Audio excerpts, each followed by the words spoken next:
The executives have resigned from the Star Entertainment Group days after giving evidence before a public inquiry into money laundering at the casino.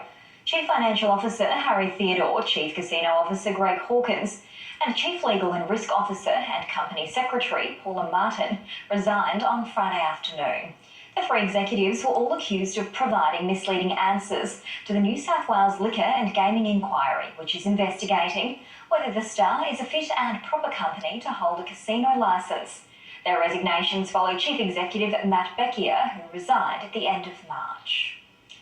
The Australian Electoral Commission is investigating counterfeit core flutes, which label two independent candidates as Green Party members.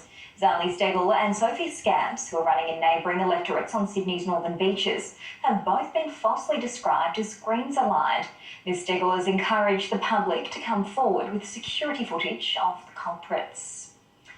Anthony Albanese says he won't horse trade on the issue of border protection for the support of independent MPs.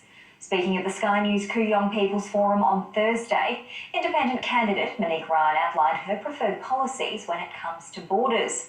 She wants to see an end to offshore processing and a 50% increase in Australia's refugee intake. If I have the ability to influence things by being the member for Kooyong, for example, I would end offshore detention for refugees.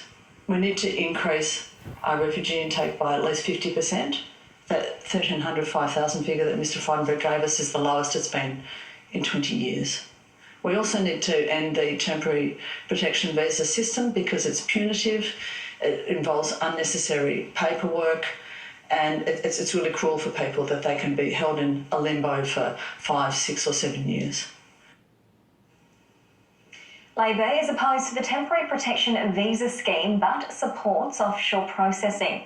Mr Albanese was asked about the Kooyong candidate's comments today and whether he would be willing to change his policy to secure her support in the event of a hung parliament. The Teal independents, including Monique Ryan, suggest there needs to be changes on border policies, that you need to end offshore detention, but also increase the refugee intake. Will you horse trade on border protection? No, we won't. And don't miss the next showdown in Sky's Battleground Debate series this Wednesday. The Liberal and Labor candidates for Queensland's marginal seat of Longman go head-to-head. That's 2 p.m. live on Sky News. There are fresh calls for the Victorian Premier to stand down amid revelations he was questioned in secret for a second anti-corruption investigation. Our political reporter Simon Love has the latest from Melbourne.